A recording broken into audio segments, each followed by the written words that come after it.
أعوذ بالله من الشيطان الرجيم. بسم الله الرحمن الرحيم. الحمد لله والصلاة والسلام على رسول الله وعلى آله وصحبه ومن والاه أما بعد. Hemen ekstra arkadaşlar biz bugün dersimizninki muslilay babında tenkiruhu yani muslilayni nekeri şekilde keltirish degan mazmunga keldik.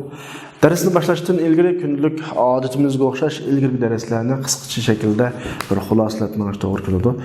Biz kitobni fasohat va balog'atning ta'rifoti bilan boshlagan.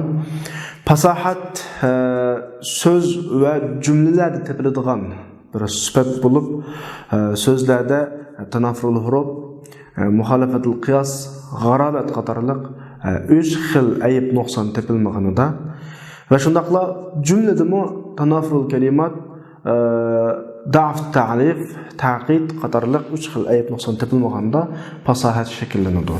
Fasohat shakllanib bo'lgandan keyin jumla yani fasohatlik shartini hazırlab bo'lgandan keyin jumla holning taqozzosiga mos shaklda, yani ifodalamoqchi bo'lgan muddaosiga mos shaklda, muddaosini to'liq ifodalaydigan shaklda o'tirg'i tashlanishi buni jumladagi balog'at deb ataladi.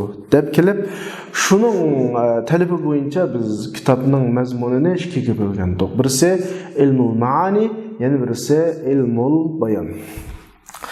Ilmul maani ne? Cümlenin umumi ahvalıga qarta 8 turga bölgendik. Onun birincisi ahval al-isnad al-khabari. İkincisi ahval al-musnad ile. Üçüncüsü ahval al-musnad ile. İlgirki derslerimizde muslilayga münasebetlik, muslilayning hazbisi, muslilayning zikrisi, muslilayninki ta'rif, qatorliq ta'rif, ma'rif keltirilish qatorliq mazmunlarni so'zlab o'tdik. Ya'ni qanday sharoitlarda jumladagi muslilay bilak jumlada zikr qilinadi. Zikr qilingan vaqtda qanday ma'no ifodalaydi, qanday vaqtda hasb qilinadi, hasb qilinishi nima huquqni ifodalaydi. Qanday vaqtda ma'rifa keltiriladi. Arab tilidagi 7 ga yaqin ma'rif uslubining har qaysining ifodalaydigan ma'nolari qaysi-qaysilar bu haqda biz oldingi soatlik darsda so'zlab o'tdik. Endi bugungi darsimizda dal shu ta'rifuning aksi tankiruhu keldik. Ya'ni muslilayni nima keltirish, nekeri keltirish. Endi biz mazmunni boshlashdan ilgari bizning zehnimizga grammatikada jumlaning egasining ma'ruf bo'lishi asli degan bir hukmni eklishimiz kerak qilganimizga. Yani cümlenin egisi deganlik, shu jumladagi mazmunning sohibi deganlik bo'ladi. Jumladagi mazmun shuningga oid degan bo'ladi. Yani bizning jumladagi konu, yani tema shu haqida degan bo'ladi. Tabiiyki bu xil sifatlarning egisi bo'lgan, bu xil harakatlarning egisi bo'lgan shaxs tabiiyki ma'ruf bo'lishi kerak. Ammo nekiri kelib qolsa qanday bo'ladi? Nekiri kelmaydi emas keladi. Asli ma'ruf bo'lishi kerak. Nekeri kelish uchun bir sabab bo'lishi kerak. Abdur shuni asos qilib turib davotidi. Va yakun lil aghrad at-taliya. Muslimayning nekir keltirilishi tuvandagidek maqsadlar uchun bo'ladi. Tabiiyki buni nahvidagi bayon qilgan mazmunlarimiz bo'yicha degan vaqtimizda muslimaydan hech qanday ahvolni bilmaymiz yoki qarshi tarafdan yushirish yoki bo'lmasa muayyan bo'lmaganlik degandek maqsadlar. Ammo Abduramdi har holda bir muncha sabablarni bayon qilib, bu yerda necha xillarni 7 xilga yaqin sabablarni keltirdi. Ammo ilgari darsda davomli deb o'tganimdek, Abdurning keltirgan bu sabablar hammasi umuman degandek misol shakldagi sabablar. Misal şekildeki sebepler. Yani biz aldığımızda Kur'an var, aldığımızda hadis var, bay Arap til edebiyat kitapları var. Yani naytın moğlanı bu cihattaki materyallar. Biz şulada bir cümlede muslilayninki nekeri keltirilgen urullardaki ifadelerini küzetsek, iz qo'g'lab tashirsak, bunun dunlukka ma'lumotlarga erishishimiz mumkin. Yani Abdur keltirgan birincisi ifrat keltirish. Hamdalaqi mao Arablarni asos qilib turib, arabcha atalg'i bilan keltirgan bo'lg'achqa biz ko'pincha vaqtimiz balog'at o'rgangan vaqtda bunday qilish, bunday shun bo'lib deymiz, tushunamiz, ammo rakik shaklda qilib tatbiqlay olmaymiz. Masalan, men davomli ta'kidlaydiganim balog'atdagi har bir e'tibor, har bir sabab tarjimaga bir xil ta'sir ko'rsatadi. Masalan, shu o'rinda ifrat keltirish deganlik beka ifrat kelmaydi. Esingizda bo'lsin, bir jumladagi bir bo'lakning, ikki bo'lakninki nekira kelishi bir xil holat bo'lmaydi. Ba'zida mufrat nekira keladi, ba'zida ko'plik nekira keladi. Mufrat nekira kelgan bilan ko'plik nekira kelganning o'tirida farq bor. Jins ismlar, tur ismlar nekira keladi. Buning farqi bor. No'g'ani ma'da mufratni ifodalash degani, ifrod degani shu nekira kelmoqchi bo'lgan so'z mufrat bo'lgan vaqtda. Mufrat ismini nekira kelib qolsa, uningdan ifrat ma'no chiqadi. Yana tarjima qilgan vaqtimizda bir deb tarjima qilamiz. Ishtaraytu kitaban desa, bir kitobni qanaqa oldim, sotib oldim.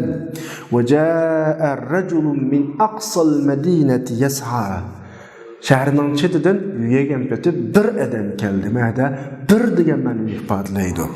Endi sal turib kelishi mumkin. Ko'p qaschu. Ko'plik jumlaning ikki bo'lagi ko'plik bo'lib, nekir kelib qolsa, o vaqtda dal birning qarshisi keladi, nurg'un deb tarjima qilamiz. Masalan, jaa tullabun desa, nurg'un o'quvchilar keldi. Mushu cho'qim amaliy kitoblardagi tarjimalarda ta'sir qilish kerak, aks etish kerak mushu qoidalar. Abtur degan ikkinchi sabab an-naw'iyya tur xilni ifodalaydi. Bunda ahvol ostida tarjima qilgan vaqtda bir xil. Mana shakl tarjima qilamiz. Bir xil. Masalan, va ala absarihim ghishawa. Bir xil parda ularning ko'zlarida edi. Xil. O xil parda qanday parda? Biz ko'zdan ko'ngil olmaydigan, ammo ularning ko'zi ochiq turib bir narsani ko'rsatmaydigan, haqiqatni ko'rsatmaydigan parda. Xil turni ifodalaydi. Üçüncü, dördüncü sebep ta'zim tahqir. İkisi bunda qarama-qarshi o'g'achqa, qarama-qarshi narsalar, qarama-qarshi hukmlar davom bilinmaganda emasmi? Masalan, mushu kitobning o'zida aytilgan misoldan boshqa misollarni o'ylasak, Qur'oni Karimningki 2-surasida Alif Lam Mim zalikal kitab hudan lil muttaqin. Muttaqillarga ajoyib katta bir nima hidoyat deydi. Odatda bizlarga o'zimizning tilda esaqma birovlar kelib bizga yo'g'onlik qilib kelsa, uning yo'g'onlik qilganligini ifodalash uchun iyad bir odam bor. Tunuymiz uni. Qaranglar gapga, biz tunuymiz. Mahalladagi bizning atrofimizdagi tunishlar yo qo'shnilar yoki tuqqan do'stlardirlar. Boshqalarga hikoya qilib aning bizga yo'g'onlik qilganligini, takabburlik qilayotganligini ifodalash uchun bir ta'zim iborasi ishlash to'g'ri keldi. Mushu vaqtda nekira keltiramizki, iyada bir odam ketgan. Ajab, ichimni pushadi. Masalan, bizning iyada bir og'aynimiz bor. Yani bir og'aynimiz bor deb qo'yamiz biz Uyg'ur tilida. Dal mushu arab tilidagi nekira shu. Mushadagi nekira uning ko'pligini ifodalash uchun. Endi mushuning dal aksimi ayni shaklda qo'llanildi. Men tuniydigan bir og'aynam, do'stim, boshqalar nayt achchig'im kelib, boshqalar uni haqoratlab ifodalamoqchi bo'lsam, nima deyman? Bir adashaydi deb bundachi. Bizning bir ustoz bo'ldi, katta ta'zim. Men bir adash va, tuniyman bo'lsa uni, men bir adash va. Bir adash arab tilidagi sadiq shu nekira shaklda. Bizning bir ustozimiz bor, ustozun li nekira shaklda. Mao birisi ta'zimni ifodalasa, birisi tahqirni ifodalaydi. Bu ahvol Tuandagi Ibn Abi Samtiningki ikki bayt she'risida ikki xil mush uqum ifodalanganda lahu hajibun fi kulli amrin yashinuhu va laysa lahu an talibul urf hajibu. Qarshi tarafni maqtab uningga ayib bo'ladigan har qanday ishda uning ajoyib bir cheklimasi bor uning. Qilmaydi u. Ammo u yaxshilikni izlaydigan odamga nisbatan uning hech cheklimasi yo'q. Qaranglar, ikkilisi hajibun, birinchi hajibun azg'im, ikkinchi hajibun qalil. Ya'ni azroqmi nimasi yo'q, uningga cheklimi yo'q degan ma'noda. Yine bunun o'xshash yana bir misol bor. Walillahi minni janibun la udi'uhu walillahu minni wal khala'ati janibu. Allah yo'liga kelgan vaqtda mening ajoyib bir tarafim borki, uni zoya qilmayman. Ammo o'yin tomosha, buzuq axloqlar kelgan vaqtda mendan ajoyib bir pozitsiya taraf bo'ladi. Kichik bu. Ayada azim, ajoyib bir taraf. Men uni yurgizib qo'ymayman, uni tashlamayman. Addi taraf. Ya'ni u aybiz qilmayman uni. Uni azroqmi ma'noga yo'lam yo'q degan gapda men o'rinda. Demak, shu o'rindagi al-janib, janibul ula nukirat ta'ziman. Ya'ni birinchi janib mana tushundirish qopdi kitobning kema 5da, hojibnikida. Birinchi hojib ta'zim g'arzi uchun nakira keltirildi, ikkinchi hojib tahqir g'arzi uchun nakira keltirildi. Ayni sabab bu sherdeki, birinchi janib ta'zim ustidan nakira keltirilgan bo'lsa, ikkinchi janib tahqir ustidan nakira keltirildi. Yana birisi ajoyib, birisi oddiy kichikgina misol shaklda. Ondan boshqa ridvanu minallohi akbar. Masalan, uni ashada ta'zim shaklda elib Allohdan bo'lgan buyuk bir rizolik mavaliqat to'g'ri. Ridvanu minallohi akbar degani qalil nasib degani ta'zim bayatman deganda shu shaklda olsak bo'ladi. Endi taksir 5-si taksir, ya'ni ko'plik ifodalarni ifodalaydi. Ko'plik qomini inna lahu laibilan va inna lahu laghanaman. Endi bayatman darsning boshida bir og'iz gapni qo'shgandim. Nekir ismlar, mufrad ismlar nekir bo'lib qolsa birlikni ifodalasa, ko'plik jama' ismlar nekir bo'lib qolsa ko'plikni. Endi jins turidagi ismlar nekir bo'lib qolsa bu taksirni ifodalaydi. Taksirni masalan mushada inna lahu laibilan, uning nurg'un tugilari bor. Va inna lahu laghanam, uning nurg'un nimalari bor, qo'ylari bor. Bayatdan ko'plik shakldagi ism nekir qilinsa bu taksirni ifodalaydi. Nurg'un deb tarjima qilindi dedim ya, mushu jinsmi shuning qatoridan. Ya'ni ko'plik va jins xarakterli ismlar nekir keltirilsa nurg'un deb tarjima qilinadi. Qur'oni Karimda bundan boshqa qalu li fir'auna a inna lana la ajran. A inna lana la ajran. Biz Musoni yengalasak, bizga ajr bormi deydi masalan. Katta ajrni ifodaladi. Nurg'un ajrni ko'rsa, la ajrindagi ajran nurg'un ajrini ko'rsatdi. 6-si taqlilni ifodalaydi, ozliqni ifodalaydi. Va ridvanu minallohi. Allohdan kelgan asroqni roziliqni bizga nisbatan buyuk.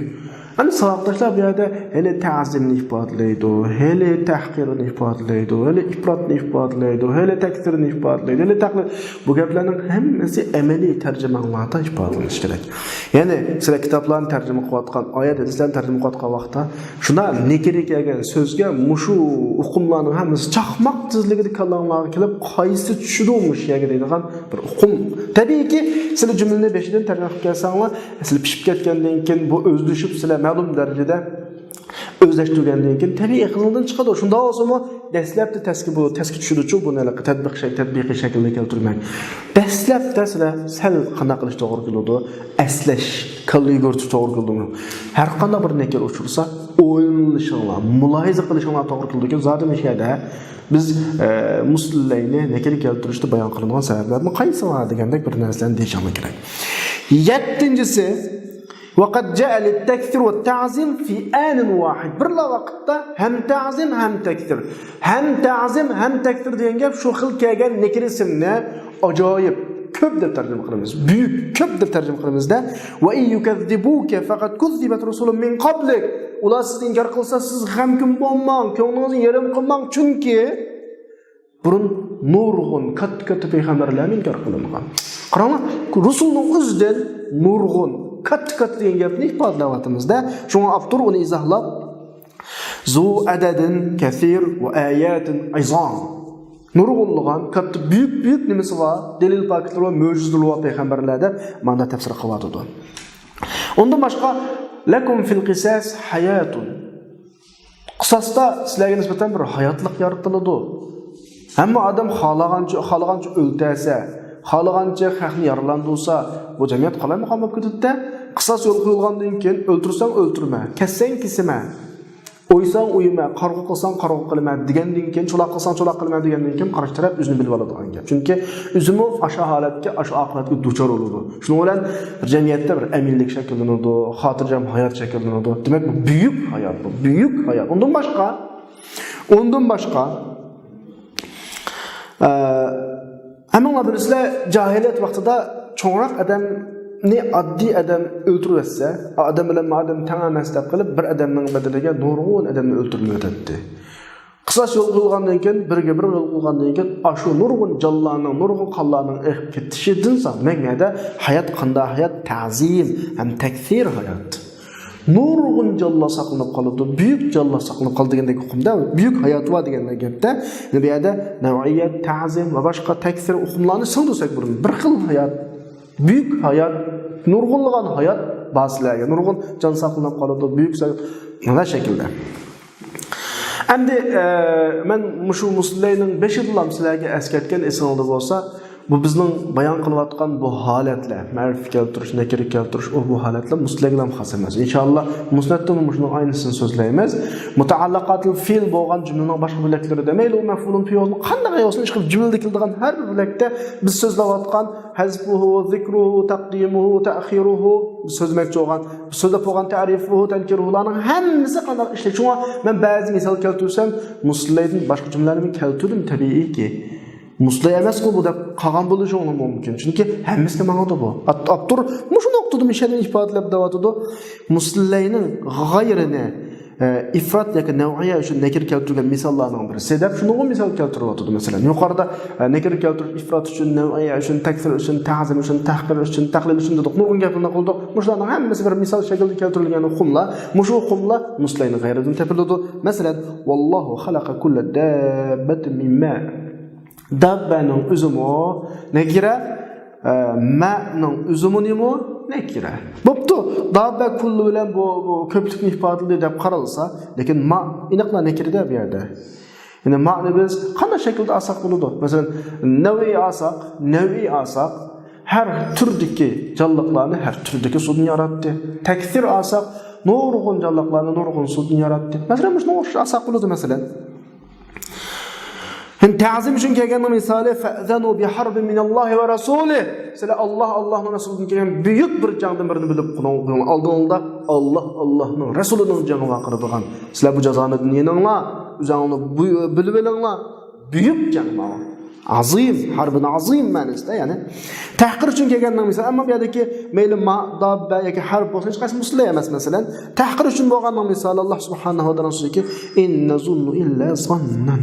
Biz mundaqlan bir o'ylab qolgan. Mundaqlan o'ylaydik derki.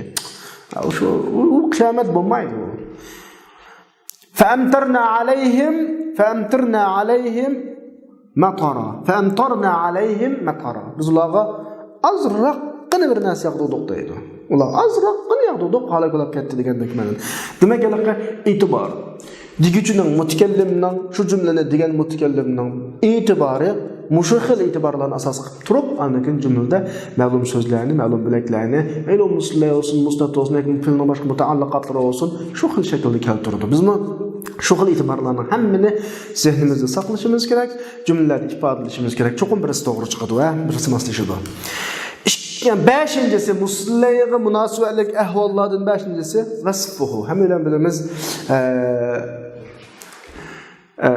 bizning arab tilida 3 xil i'rob holati bor. Birisi raf'i, marfuat deb bir bilik ismlar turi chiqadi.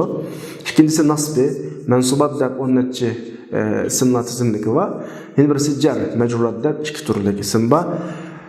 Endi marfuat, mansubat, majruratga tava emas, ammo raf'i, nasbi, jar holat kiradigan yana bir holatlar ham bor. Bu bizning arab tili grammatikasida tavobi deb ataladi. Odatda tavobilar 5 turli tavobi bor. Masalan, sifat, na'ti, ta'kid, badal, atf bil huruf, atf nimo, bayon. Muşlarning hammasi odatda muslaylarga ergishib keladigan ahvollar. Jumladagi boshqa bilaklarga mu tavobi bo'lib ergishib keladi masalan. Mushular kelgan vaqtdagi ifoda qanday ifoda bo'ladi? Nemi maqsad uchun keladi? Biz bu nahviy o'qigan vaqtimizda bularni tafsili so'zlaymiz, ya'ni nisbatlarning qanday roli va badallarning nima uchun keladi badal? Atf bayan nima uchun keladi? Atf bil hurufdagi atf huruflarining hammasining rolini tafsili so'zlab tushuntiramiz. Har holda hozir kitobda kelganlik uchun qisqa deb o'tib ketamiz endi. Chunki biz nahviyda bu tarafda tafsili to'xtalamizda. Endi muslayni sifatlash fa yustaxdam liyakun. Ashu sifat Töndekidek bolsun üçün kollanıldı. Birincisi muslilayni bayan kılgıcı, onun ma'nosini açıqçı. Bu tabii ki öyle bilimiz sübet degen muslilayni bayan qıpırdıgan narsa. Muslilay meyli ma'rif olsun, nekir olsun. Muslilay qanday vaqt sübetlindi dese, muslilayning uquми, başqalar iniqolmagan vaqtda andaki sübetleniş arqali texmi iniqlaydigan gap. Rajul başqalar tushunmaydi-da uni. Alim, alim odam. Rajul fasiq, fasiq. Muhammad desa mahallada nurg'un Muhammad va qaysi Muhammad? At-Tawil, ikiz Muhammad-chu, shundami? Yoki tabib, doktor Muhammad-chu, sifatlab uning hukmini ochadigan gapda. Masalan, bunga keltirgan misol al-jismu at-tawil al-arid al-amiq yahtoj ila faraghin yashghaluhu. Odatda igiz, to'g'riliqi kangri simiz demakdir-da. Cho'nqur jism degan u ishlatadigan bir bo'shliqqa ehtiyojliq deb bir misol keltirdi. Misolning mazmuni bir alohida bir muhim mazmun emas, ammo muhimi biz ifodalamoqchi bo'lganligi kangri o'ringa ehtiyojli haliqi jismning qanday jism ekanligini keynidan kelgan tavil, arid, amiq degan sifatlar bilan ifodaladik masalan. Yine ondan başqa mushuning o'qishi kashfida, ya'ni mazmunni ochib berishda garchi muslilayga sifat bo'lmasin, yine bayatman degan gap shu yana. Bu yerda biz onda vatqanimiz garchi muslilay haqida bo'lsin, ammo bu e'tiborlar, bu holatlar, bu xil uqumlar muslilayning g'ayriga o'xshash topiladi-da. Avsibni Hajarninki bir so'z bor.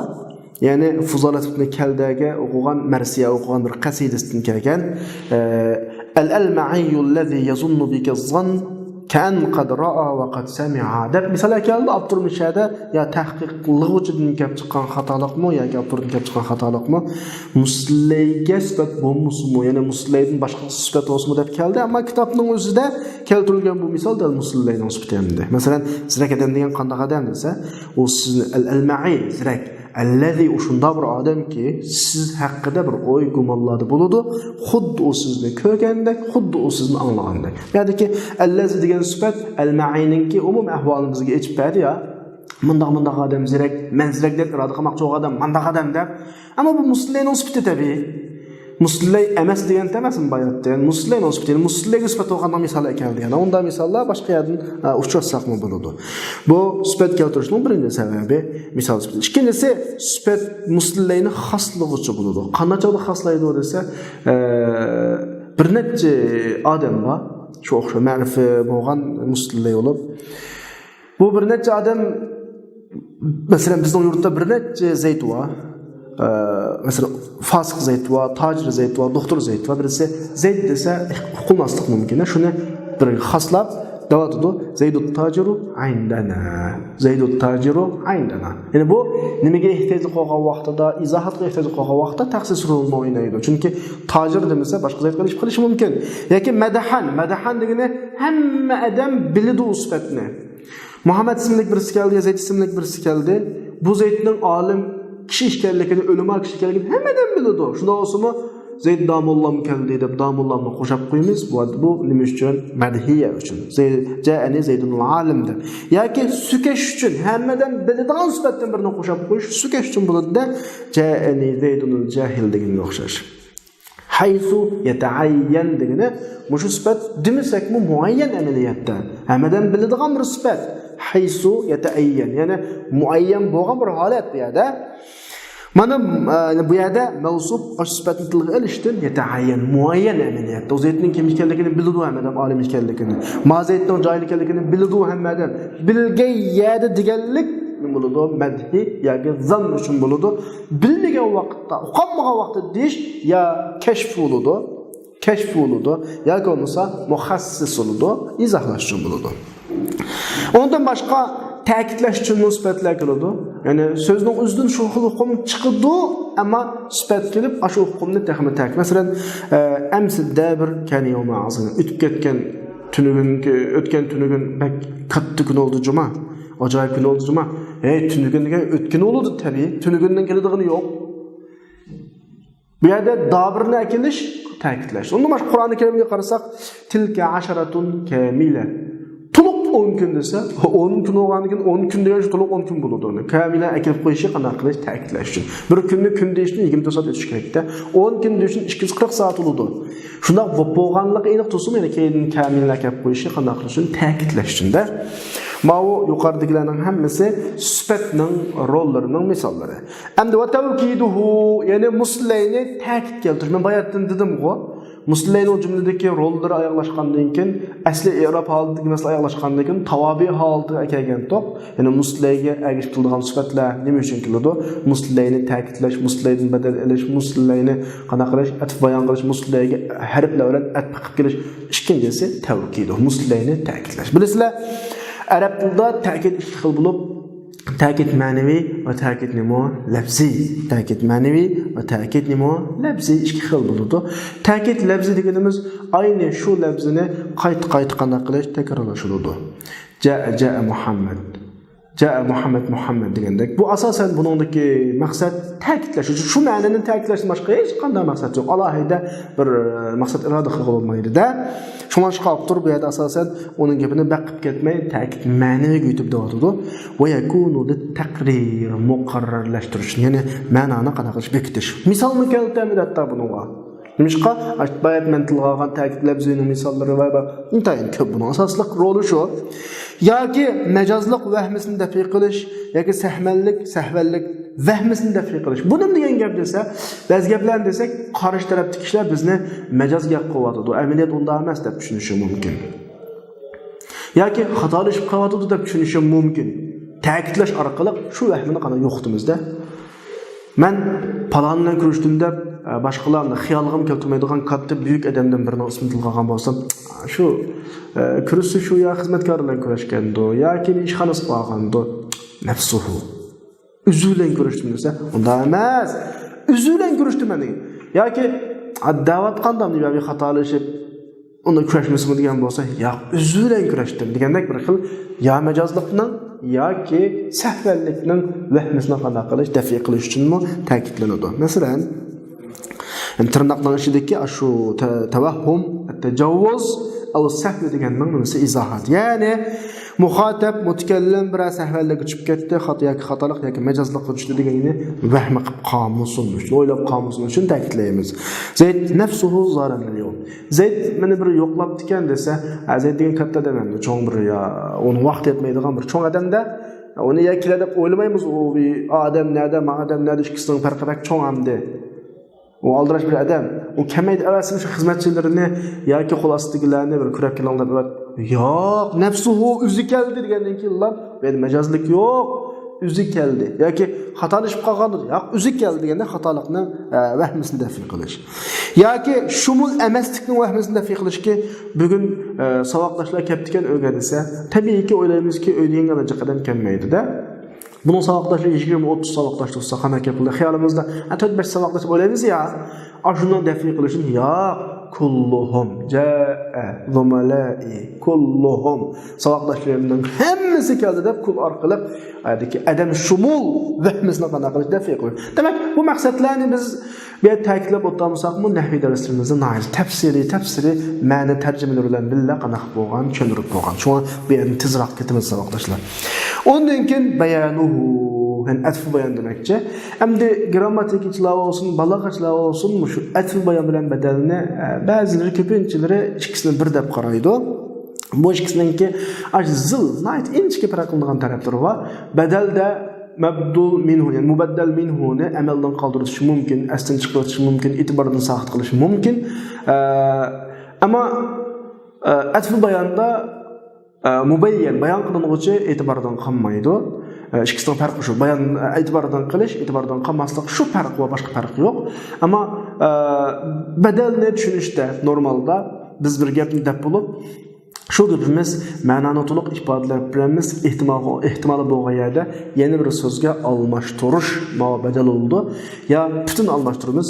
kulni kuldan bedel elip yoki yarım hukumni almashtiramiz juzni kuldan bedel elip yoki ijtimoiy shaklda almashtiramiz. Ijtimoiy degani ya bedel minhuni o'z ichiga oladi, ya mubaddal minhu bedelni o'z ichiga oladi. Mush shaklda almashtirish deb tushunsak bo'ladi. Ham atbayan degani tafsir deb tushunsak bo'ladi. Ya'ni ikki ism bo'lib bir narsaniki, ikki ismning mashhurroqini kendini keltiramiz, oldidagi ismni izohlashni. Demak, 90% holatlarda bedellan atbayan ikkisi bir o'xshash. Shunga ba'zi grammatik kitoblarda tavabi 4 deb bedel atbayan ikkisini bir hisoblab 4 deb o'tadi. Ama yani şu autor bir kurulam keltirdi ne dediyse bayan keltiriş, Muslimlerin kendinin atf bayan şekilde keltiriş, fakat onun o xas isim bilen qana qilish izohlashmaş narsanız.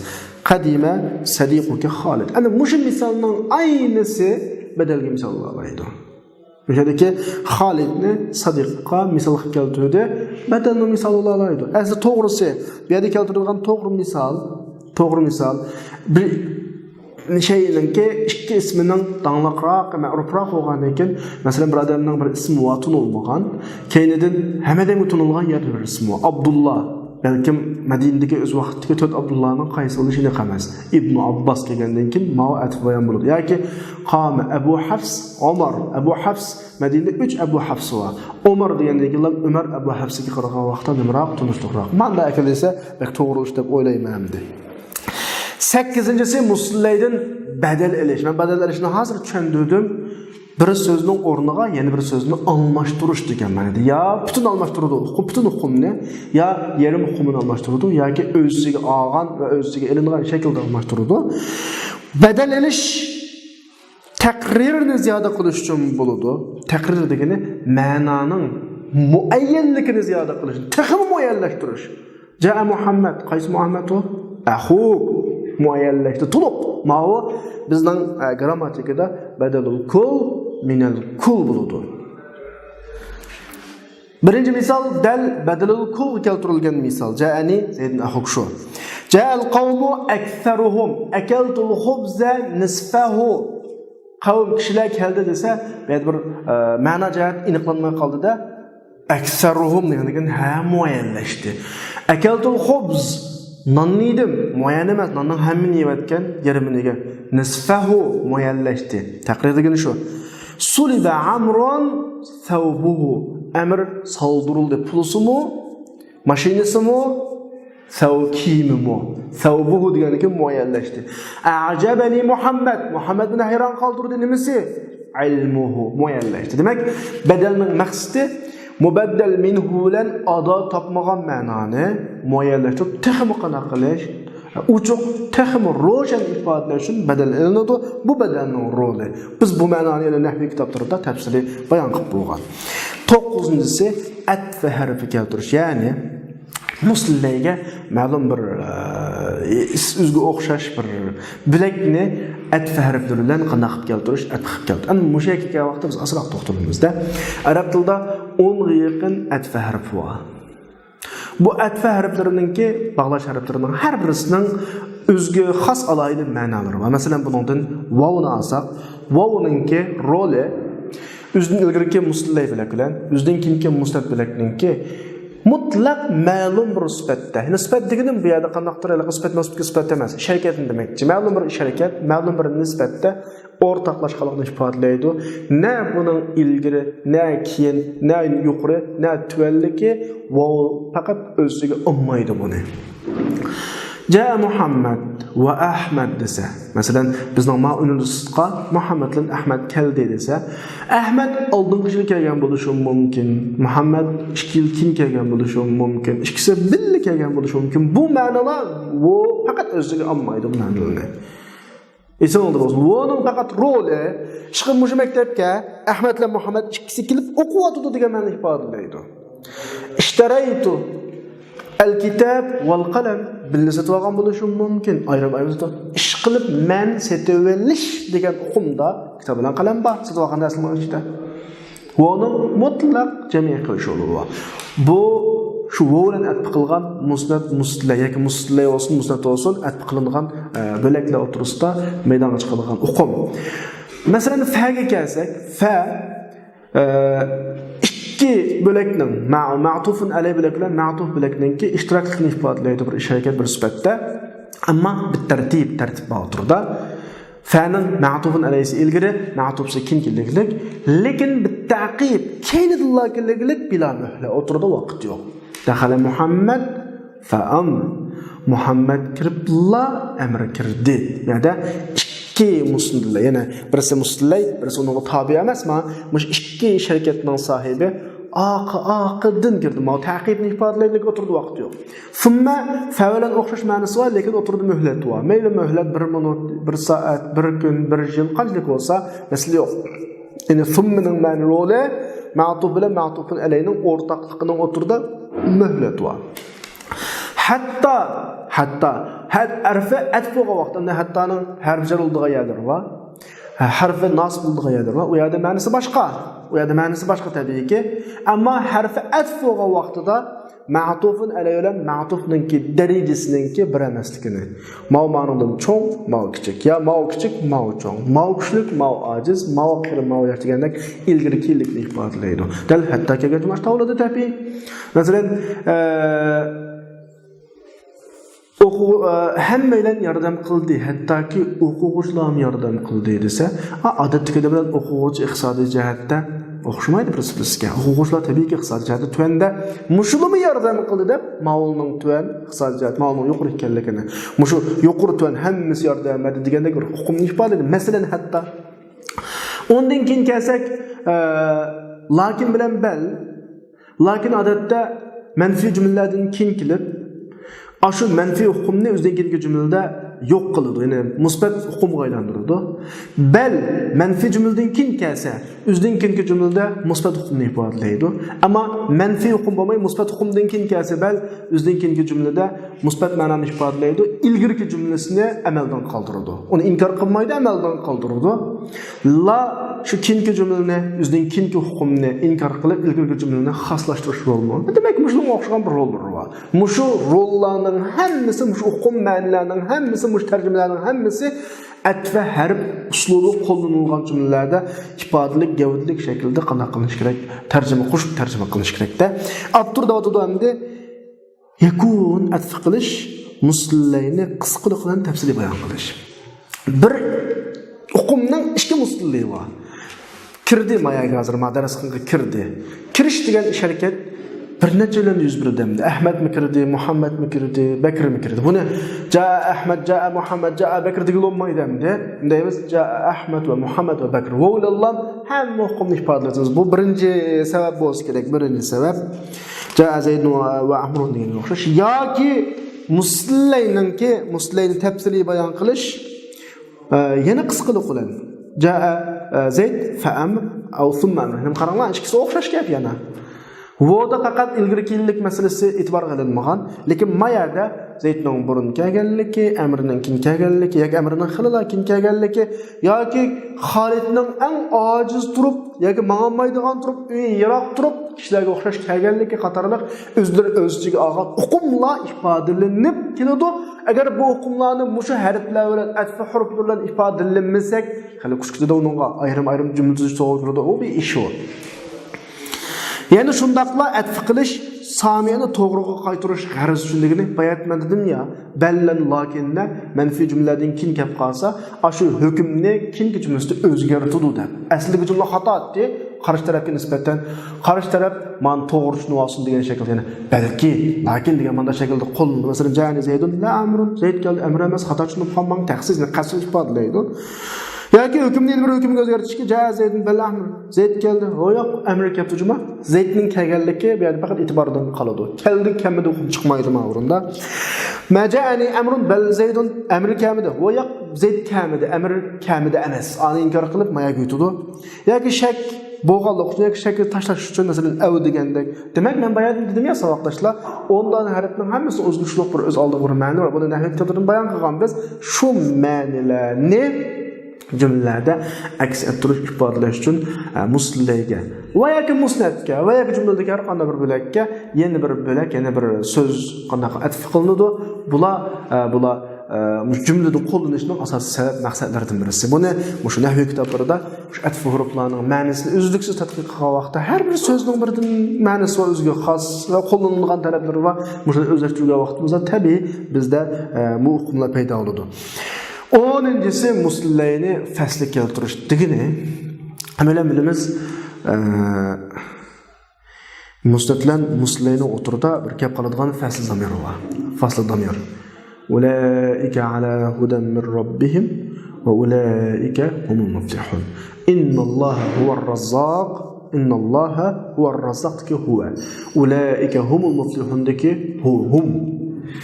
Mushlar nima uchun keladi desa, biz Uyg'ur tilida tarjima qilgan vaqtda ana ashular bo'lsa deb shu damir fasllarga bo'lsa deb ma'no beramiz. Damir fasllarga bo'lsa deb ma'no beramiz odatda. Bu bo'lsa degani ashada qanday ma'nolarni ifodalaydi, qanday ma'nolarni o'z ichiga olgan, qanday hukmlar bu desa turda o'tadi. Va ya'ni belki faslligini mubdolan xabarini o'tirib damir faslini ayirgan o'xshash fasli shu.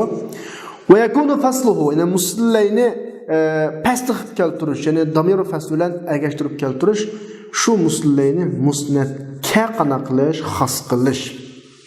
Ya'ni musnatni muslayga qasr qilish. Innallohu va razzaqsa rizq berguchi degan sifat, rizq berish degan sifat kimga ham xos? Alloh. Nijot tepish degan sifat ular ikkiga ham xos deb qasrni ifodalaydi, qasrni. Undan boshqa muslayni qafasga keltirish, shuni musnatga qasr keltirish uchun bo'ladigan bayatga man ta'tir bo'lib, bayat noziramda musnat muslayga xos bo'lgan bo'lsa, yana undan boshqa muslay musnatga xos ahvollar ham bo'ladi. Masalan, Abu Tayyib al-Mutanabbining so'zida "Idza kana ash-shababu sukara wash-shayb hamman fal-hayatu hiya al-himam." Ey, yoshlik degan maslak o'zining nima ish qilganligini bilmay xudini yo'qitib yuradigan vaqt, qiyrilik degan g'am bo'la olsa, yosh vaqtingda xudini bilmaydi yashaydi ekansa, qiyri degan g'amda tiqlab yashaydi ekansa, bu hayot bunda bo'la olsa, ya'ni yoshlik, maslak, qiyrilik, g'am bo'la olsa, insonning hayoti o'limkan. Yaşamagan tuzukkan deydi. Ammo shu o'rinda fal hayat hiyal himam degandan maqsad hayot ilmlangan deb muslayni musnatga xos qildi. Oldingi var razzaqda razzaq Allohlam musnat muslayga xos bo'lganmi? Anmayada hayot ilmlangan. Muslay musnatga ham xos bo'ldi. Demak, kimga qasr qilsin? Qasr, taxsis, xos hukmni ifodalash uchun musnat mubtada bilan xabarni o'tirga zamir fasli keltiriladi. Buni bilish kerak. Savoqdoshlarimiz bilgan darsimizni shu to'xtasin. Taqdimuhu, ya'ni muslayni jumlada ilgari keltirish masalalarini inshaalloh kelak soat so'zlaymiz. Va axiru da'wana alhamdulillahi robbil alamin.